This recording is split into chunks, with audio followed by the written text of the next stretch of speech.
como vocês estão? Tudo bem com vocês? Então, fiquei devendo para vocês a nossa última aula, que é o livro de Jó, que nesse último tema, nesse último livro, vamos entrar um pouquinho em toda a historicidade desse livro maravilhoso e fantástico. Não tem como falar de Jó sem falar do seu processo diante do Senhor. Então, o livro de Jó, ele é tão glorioso que ele nos mostra a grandeza e a soberania de Deus em meio ao sofrimento. E muitas vezes Deus vai nos colocar no vale da sombra da morte. Então, o livro de Jó, ele carrega exatamente esse ensino que é o cuidado de Deus, mas também a soberania de Deus na vida de seus filhos. Então, o livro de Jó, ele demonstra exatamente essa lição, que é a palavra-chave, que é sofrimento, e outra palavra-chave é soberania de Deus. Então, entendendo essas duas palavras-chave que esse livro demonstra, ele deve fazer a gente refletir sobre o agir de Deus, como Deus age muitas vezes em nossos sofrimentos. Então, o Jó, ele vai embarcar nesse aspecto que é a glória de Deus. Temos que lembrar a priori que toda a escritura não é o homem que é o centro, mas Deus. Deus, ele é o centro de toda a escritura. Deus, ele é o fundamento de toda a palavra. Deus, ele é o firme fundamento.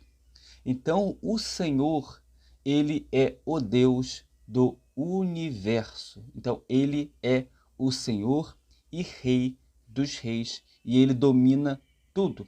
Tudo está debaixo do seu poder, da sua glória, da sua majestade.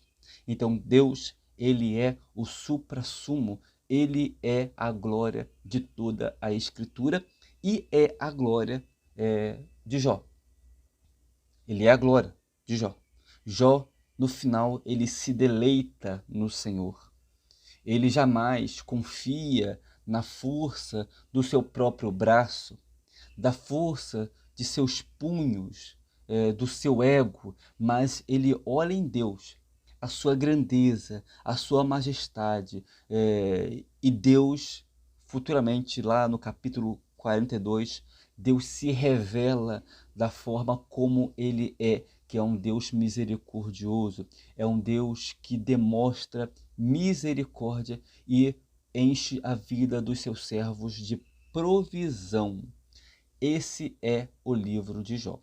Mas como que o livro de Jó começa? Temos que começar na cultura de como ela é desenvolvida até chegarmos na vida desse grande homem que foi provado. Então, o livro de Jó, ele começa muito antes de Moisés. A trajetória de Jó, toda a sua historicidade, toda a sua norma cultural, ele remonta no período pré-mosaico. Alguns estudiosos, como Dwight Lyman Moody, Russell Shedd, John MacArthur, entre outros, o Bacon, eles vão chegar numa conclusão de que o livro de Jó, ele é o livro mais antigo da Bíblia.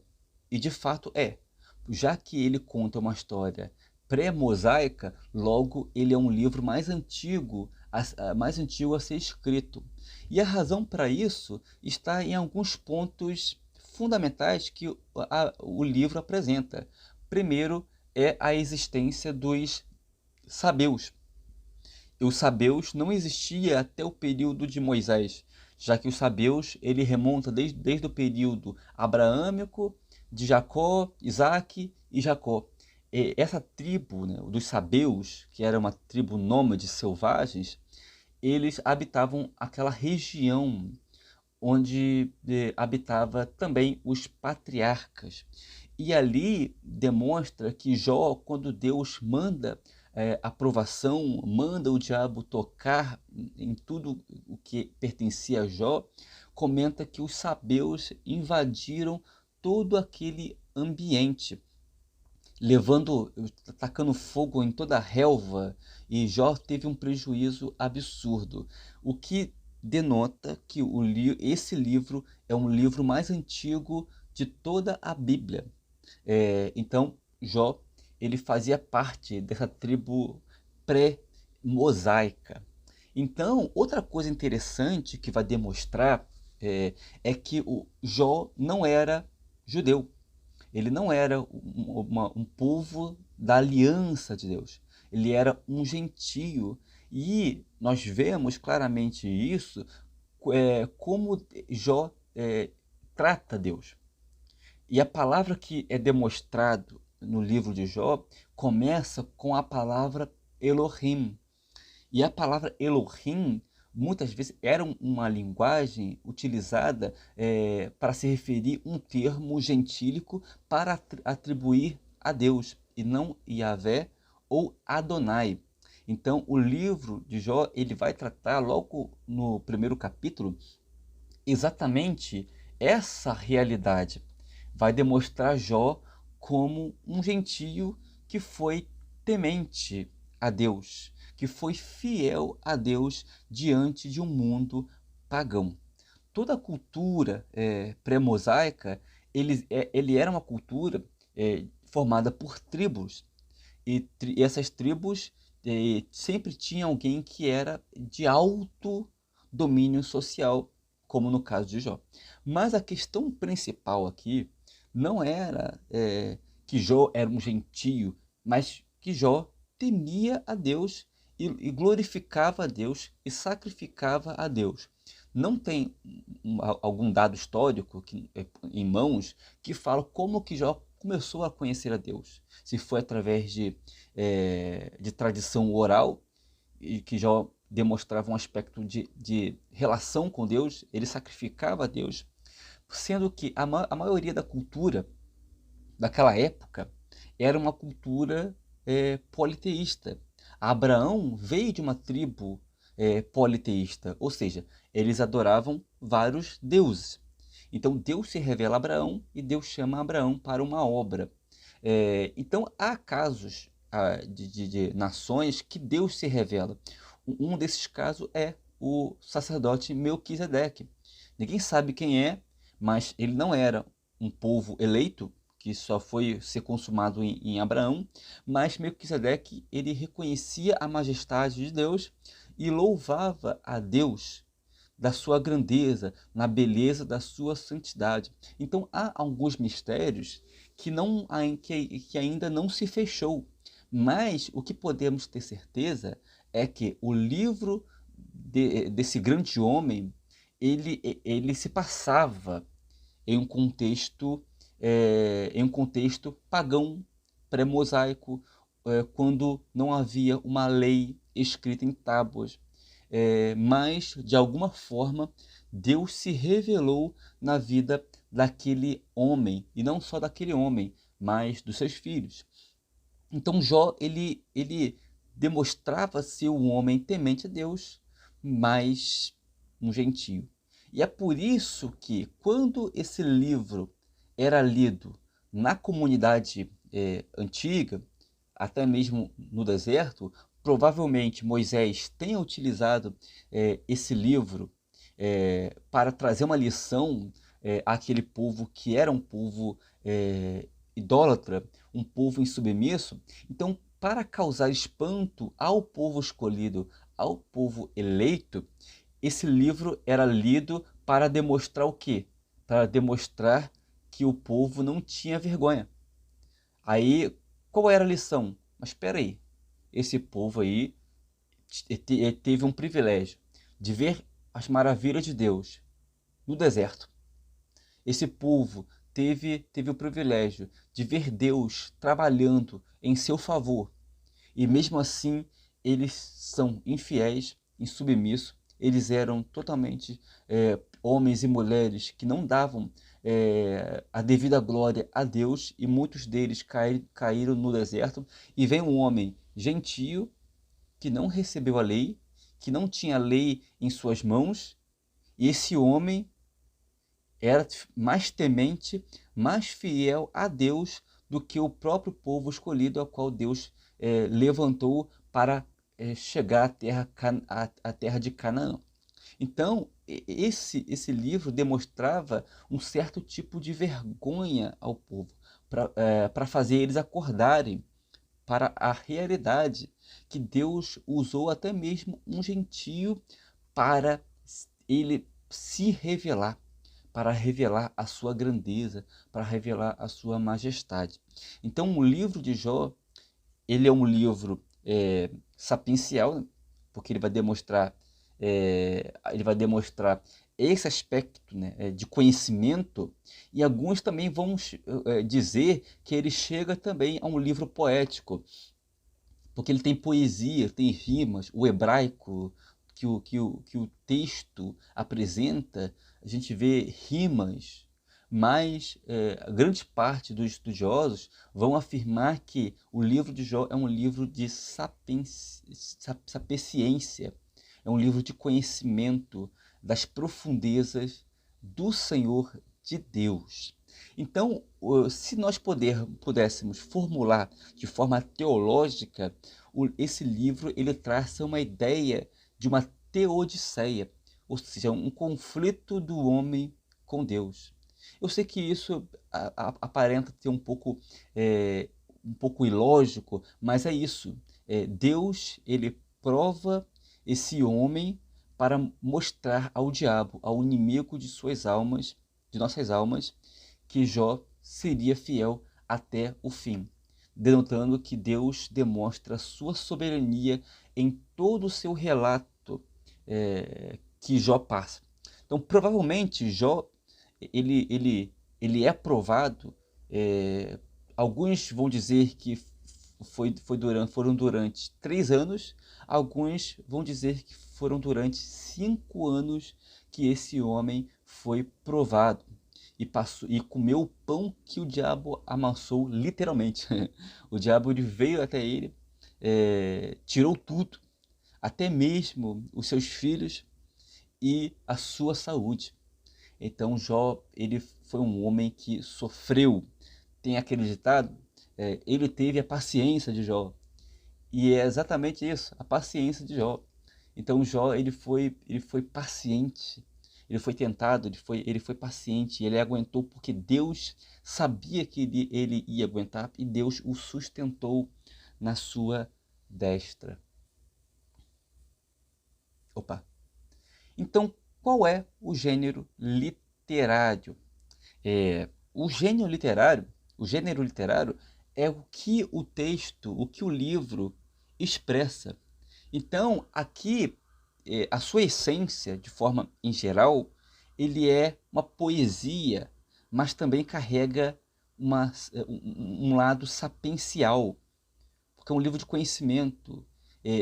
Até na filosofia judaica, eles utilizam Jó para falar sobre as questões humanas e Deus, sobre o sofrimento, sobre por que a gente sofre, por que o homem sofre, por que pessoas morrem e Deus não faz nada. Então esse livro mostra o lado também filosófico, que Deus cuida, ele está debaixo, ele está debaixo da sua própria autoridade, e nós estamos debaixo a dele. Então, o livro carrega essa questão sobre o silêncio de Deus durante 5 anos na vida de Jó. E Jó começa a ver o bicho pegar fogo naquele local, e de repente ele começa a ver as coisas acontecerem, perder coisas, e Deus relativamente em silêncio. E agora imagina a cabeça desse homem que não conhecia os bastidores. Então, ele entrou em um certo tipo de conflito diante do Senhor. Porque a gente sabe, nós conhecemos porque nós lemos a palavra e nós sabemos, conhecemos os bastidores daquilo que aconteceu. Mas Jó não viu todo o diálogo que o diabo teve com Deus. Toda aquela, é, todo aquele diálogo que é envolvido, nós sabemos porque nós temos irmãos. Mas agora imagina Jó, de repente ele dorme, ele louva a Deus, ele sacrifica a Deus e no dia seguinte o cerco começa a pegar fogo ao ponto dele chegar ao ponto dele coçar o seu corpo com cacos de telhas, que é o grau de sofrimento que ele passava, que ele passou durante a sua vida. Então, a literatura, por ser sapiencial, ele se passava no Antigo Oriente Próximo. E naquele tempo, as pessoas viviam muito. E voltando um pouquinho sobre a questão da data que foi escrita, que se passou durante o período de Abraão, Isaac, Jacó, é o ano que Jó viveu. Ele viveu durante 240, ele viveu por volta de 240 anos, muito tempo. Então, quando ele estava sofrendo, ele tinha os seus cento e poucos anos, 140 anos. Ele vai sofrer com essa idade. Então quando Jó ele vai voltar ativa, quando Deus restitui tudo, seus filhos, seus bens, e a Bíblia diz que ele vive mais 140 anos. Então Jó ele morreu com 200 e poucos anos de idade. Então ele viveu bastante tempo. Então Jó ele teve uma vida longa, já que no período pré-mosaico as pessoas viviam muito. Embora que em Gênesis 6, antes de Gênesis 6, as pessoas viviam 500, 600, 900, até 1000 anos, mas após Noé, Deus disse o seguinte, que o homem não passará de 120 anos. É claro que esse texto não foi algo de imediato, mas foi uma queda de existência humana de maneira gradativa. Então, Noé viveu 500 anos, Abraão viveu quase seus 200 anos, e a idade foi sendo diminuída. Moisés morreu com seus cento e poucos anos. Aí, quando chega no período de juízes, de reis, aí nós vemos pessoas vivendo até os seus 70, 80, no máximo 90 anos de idade. E Jó morreu com os seus 200 e poucos anos. Então, é um livro muito antigo e ele teve uma vida longa, uma vida extensa. Então, outra questão fundamental é a sua ligação entre a revelação da aliança e os dilemas humanos. Aqui, Jó, ele no livro demonstra que ele não faz parte da aliança, mas ao mesmo tempo, quando ele vai sacrificar animais como forma de Deus interceder, Deus aplacar a sua justiça, a sua misericórdia, demonstrar a sua grandeza, o seu perdão, Jó ele sabia como que o sacrifício acontecia. Ele era uma pessoa que cortava a aliança. Então, ele tinha uma aliança com Deus e, ao mesmo tempo, ele não fazia parte do povo da aliança que Deus fez com Abraão. Então, Jó, ele fazia, mas não fazia. Ele fazia parte da aliança, não de forma oficial, já que ele tinha esse senso de glorificar a Deus sacrificando a gordura, o carneiro, aquilo que ele tinha, as primícias, tudo era dedicado ao Senhor. Até mesmo quando os seus filhos eles iam para a festa, o que Jó fazia? Jó ele intercedia e sacrificava um animal para cada um dos seus filhos. Isso demonstra que Jó era um pai, uma pessoa que além de temer a Deus, ele intercedia por seus filhos. Autoria e data. Como eu disse anteriormente, há debate sobre esse livro, Mas quem foi a pessoa, quem escreveu esse livro? Grande parte dos estudiosos vão afirmar que foi um Yud, que é um judeu desconhecido, que viu todo o sofrimento de Jó e relatou, claro, a priori de forma oral, e depois escreveu tudo aquilo que ele presenciou. Porque, pensa bem, Jó, ele era um grande rei, tinha posse, dinheiro, influência. Com certeza tinham pessoas que observaram todo o seu processo de sofrimento. Então alguém vendo o sofrimento e começou a relatar todo o diálogo. Então o autor, nós podemos notar que ele era alguém de grande conhecimento. Ele dominava a arte da escrita, a arte da poesia, porque o texto ele carrega muitas rimas em hebraico para facilitar, a memorização.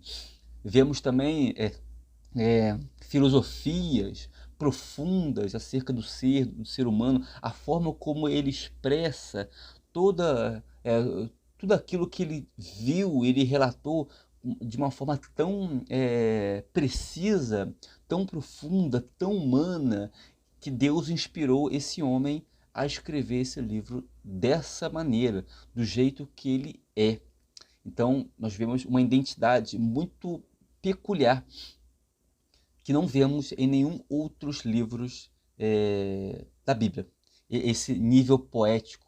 O único profeta que chega a esse nível poético é o profeta Isaías, que demonstrou ser alguém muito capaz, muito profundo nas palavras, com muito conhecimento da língua, da poesia, dos jogos de palavras que ele utilizava para um fim didático, para ensinar o povo que não sabia ler, que não tinha conhecimento cultural.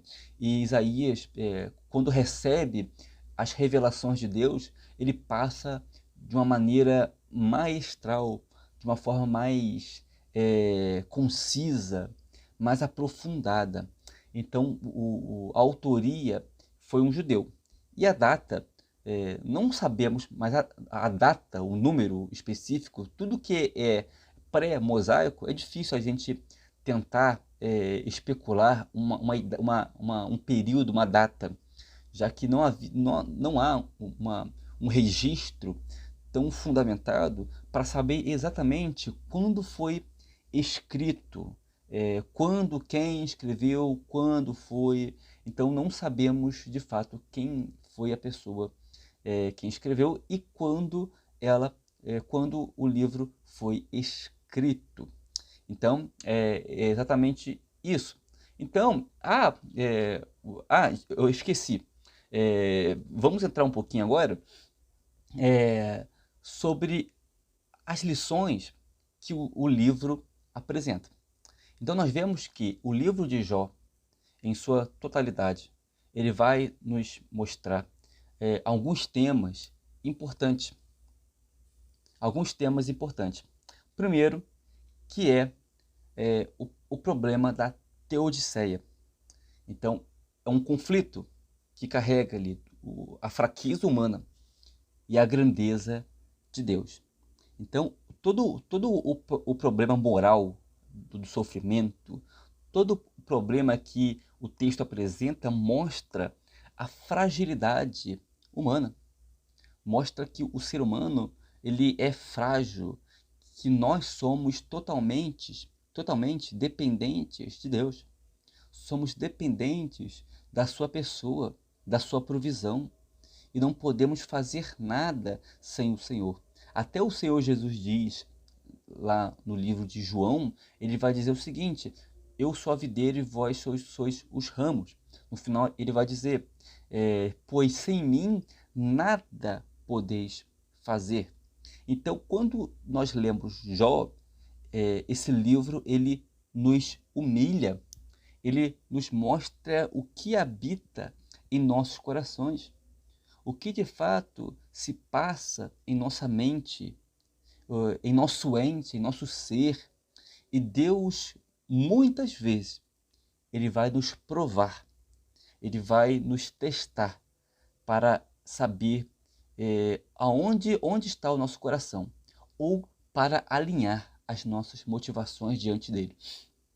Porque há momentos que nós nos desleixamos com relação à nossa vida espiritual. E por esse motivo Deus ele nos aperta para que ele nos teste, nos prove, nos molde, nos modele e quebra esse vaso e faz outro. Quebra, modela. Se não estiver do jeito dele, ele quebra e modela de novo para estar conforme o seu querer e a sua vontade. E com Jó não foi diferente.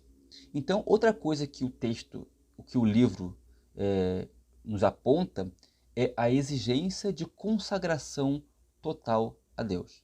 Aqui já foi falado anteriormente que essa exigência de consagrar, de viver o Senhor, de respirar o Senhor, que quando chegar o dia mau, porque esse dia pode chegar, vamos estar fundamentados, enraizados na videira verdadeira que é o Senhor Jesus.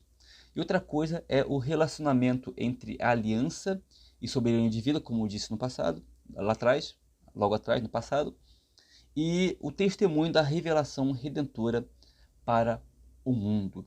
Porque o livro de Jó, ele não é só o livro que denota o sofrimento desse homem, mas também é um protótipo da redenção. Nós vemos muitas coisas acerca de Cristo na vida de Jó. Como, por exemplo, Jó vai dizer, eu sei que o meu Redentor vive e depois ele se levantará sobre a terra, que é um prenúncio da vinda do seu Redentor. Então Jó, mesmo sendo gentio, ele já tinha uma visão do Messias. Isso quem dá a ele é o próprio Espírito Santo. É a pessoa de Deus que mostra para Jó que ele tem um deslumbre da vinda do Messias. Até em Hebreus, eu sei que Jó não aparece no rol dos heróis da fé, mas o que podemos tirar de lição daquela parte de Hebreus 13, que fala da galeria dos heróis da fé, o autor vai dizer o seguinte, que eles não viram Jesus, mas os seus olhos fixaram, eles creram que viria aquele que foi o nosso Senhor e Salvador, Jesus Cristo. E Jó teve esse deslumbre do Messias, do Machia, que só foi revelado nos últimos tempos. Então, a gente vê muita cristocidade nesse livro. Então, do que vai se tratar, do que se trata o livro de Jó? A primeira coisa é a provação desse homem. Toda a narrativa de Jó começa quando o diabo ele vai até o trono de Deus e Deus pergunta, Jó, o diabo, Satanás, de onde vens? O diabo diz, pois eu andei por toda a terra e vaguei por toda a terra. Então, Deus ele pergunta ao diabo, tu viste o meu servo Jó? Diretamente é fiel e fiel aos meus mandamentos. Só que o diabo ele começa a ser sagaz, ele vai dizer o seguinte, ele é fiel a ti porque o Senhor dá tudo de bom para ele. Você deu uma casa, você deu bons filhos, você deu uma condição de vida fantástica. O Senhor fez dele milionário. Por acaso você também não cercou o seu servo Jó com uma cerca, com uma sebe, com uma proteção ali, porque Deus cuidava de Jó. Então, o diabo ele começa a indagar a Deus. Então, o diabo ele faz uma pergunta. Então, deixa-me tocar tudo que tem para ver se ele não nega e blasfema da tua face. Estou aqui parafraseando. E Deus vai dizer, vai, eu permito que você toque, mas não toque na vida dele. Então, nós vemos que ao longo da narrativa, coisas começam a acontecer. Jó perde seus bens, ele vai perder de forma gradual os seus servos, os seus animais, os seus filhos, a sua saúde e a sua esposa. E lá no verso 21 do primeiro capítulo, Jó ele faz a sua primeira declaração diante do Senhor. Ele vai dizer, nu saí do ventre da minha mãe, e nu tornarei para lá. E vai dizer mais, o Senhor o deu, e o Senhor o tomou, bendito seja o nome do Senhor. Ele começa demonstrando que ele reconhece a soberania de Deus, mesmo após perder tudo. Então Jó, ele perde tudo, mas ele olha para o céu e olha a grandeza, a soberania de Deus. Então, Deus foi glorificado logo na primeira parte do seu sofrimento.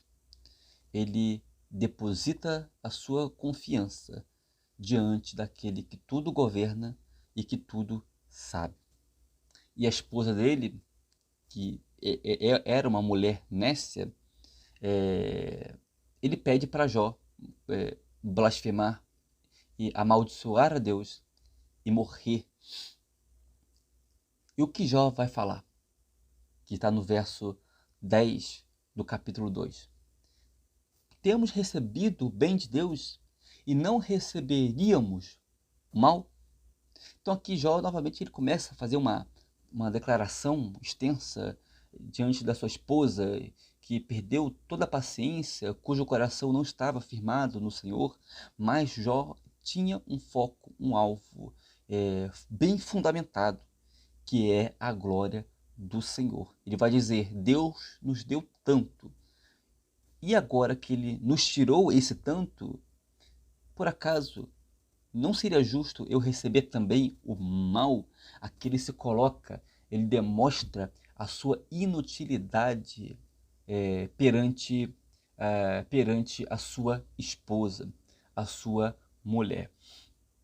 Mas a questão principal, também que o livro demonstra, outra questão principal, é que Jó chega um momento que ele não blasfema o nome do Senhor e nem nega, mas ele entra em um estado de angústia humana. Porque a angústia faz parte da nossa natureza. Essa angústia que nos persegue, essa angústia que nos vem, que nos persegue, que advém, essa angústia que vem sobre nossas vidas, é claramente notória, palpável em nossa existência pequena. E Jó demonstra essa angústia que está no capítulo 3, verso 11. Ele vai dizer, porque não morri ao nascer e não expirei ao sair do ventre? Aqui Jó expressa sua angústia diante do sofrimento. Mas, mesmo diante da sua humilhação, total rendição, alguns amigos, vendo que o seu amigo estava sofrendo, ao invés de consolá-lo, os seus amigos começam a acusar Jó de pecado. Eles começam a dizer, você está assim porque você pecou contra Deus, porque você errou contra Deus. Se arrependa, se converta. Mas Jó, ele tinha total consciência que ele era temente a Deus. E Deus mostrou ao diabo que Deus se orgulhava, amava Jó. Deus tinha uma certa admiração na questão da sua devoção diante dele. Deus diz, ele é temente e se desvia do mal. Agora, os seus amigos começam a acusá-lo de pecado, de crime. E Jó começa a se defender. Então Jó, ele vai dizer o seguinte: eis que feliz é o homem a quem Deus corrige. Portanto, não desprezes o castigo do Todo-Poderoso. Então, ele começa a dizer isso para Jó: não despreze o castigo do Todo-Poderoso, que está em Jó 5, versículo 17. Então, aqui claramente vemos que os amigos estavam o confrontando. Mas, logo à frente, no capítulo 28, versículo 28, Jó ele vai trazer uma mensagem poderosa para aqueles que estavam presenciando o seu estado deplorável. Ele vai dizer, eu conhecia só de ouvir falar, mas agora os meus olhos te veem. Por isso me abomino, me arrependo no pó e na cinza. Então Jó, no final, quando Deus revela a sua grandeza, a sua glória, Jó reconhece a grandeza de Deus e se humilha diante dele. Então, muitas vezes, a resposta do nosso sofrimento não é uma resposta clara, objetiva que Deus nos dá. Às vezes estamos passando pelo sofrimento, pelo caos em nossas vidas cristãs, porque a caminhada cristã é cruz, é caminho estreito, é caminhar por essa estrada sinuosa, porque Jesus ele não nos dá atalho para chegar até Ele. Ele vai dizer, pois estreito é o meu caminho. Ele vai dizer antes, não entreis na porta larga, pois muito entram por ela, mas andai pelo caminho estreito, e são poucos que passam por ela. Então, caminhar com Jesus é cruz, é suor, é lágrima, é sofrimento, é renúncia, é provação. São coisas que nós precisamos passar, que precisamos enfrentar. E qual foi a resposta que Deus deu a Jó? A princípio, Deus não sanou o problema dele, mas naquele momento, quando Jó estava leproso, humilhado, ali no chão, prostrado, a resposta de Jó foi o próprio Deus. Deus, ele demonstra a sua grandeza quando começa a indagar Jó. Quando começa a dizer para Jó, Jó, eu sou assim, eu sou o Criador, eu faço, eu realizo, eu fiz todas as coisas. Eu sou Deus que tudo tem debaixo de minhas mãos. Então Deus ele mostra para Jó a sua total provisão, a sua total graça e misericórdia. E quando Jó ouviu o Todo-Poderoso falar com ele, em Jó 42, verso 5 ou 6, como lemos anteriormente, ele vai dizer, eu te conhecia só de ouvir falar, mas agora os meus olhos te veem. Por isso me abomino e me arrependo no pó e na cinza. Então aqui Jó está totalmente humilhado. E quantas vezes não passamos por isso? Pela moenda, pelo quadrado, pelo lagar. E essa moenda, esse quadrado, esse lagar é necessário para que Deus venha nos modelar e para que tenhamos experiência diante do Senhor e para que saibamos que Ele é em nossas vidas, que Deus ele cuida de nós. Não foi assim com Israel, quando Deus provou Israel, até Jeremias diz que ele vê um vaso de oleiro, um olheiro, e esse olheiro ele modelava um vaso, e esse olheiro não gostava do que ele havia feito, ele quebrava e fazia outro. E Deus diz, assim sou eu diante do meu povo. Então Deus, ele nos amassa, ele nos modela, ele nos quebra e ele nos faz de novo. Até a gente estar do jeito que ele quer de nós. Então, aqui o livro de Jó demonstra isso, que até os nossos sofrimentos está debaixo do poder absoluto de Deus, está debaixo da sua soberania, da sua glória, da sua graça. Então Deus, ele tem total domínio de tudo e que possamos descansar nas mãos desse Deus Todo-Poderoso, que é o Deus Emanuel, o Deus conosco, que é o Senhor Jesus.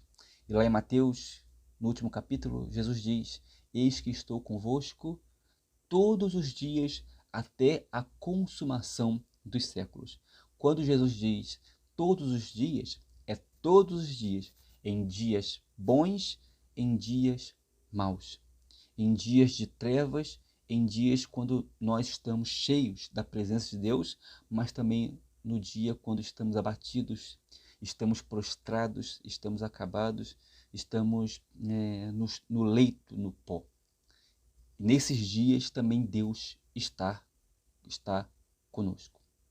Então, que Deus nos abençoe e que Ele guarde a vida de vocês e que Deus venha abençoar a vida de vocês, amados irmãos. Que Deus abençoe a todos. Em nome do Senhor Jesus, prazer em conhecer a todos. Até o próximo módulo.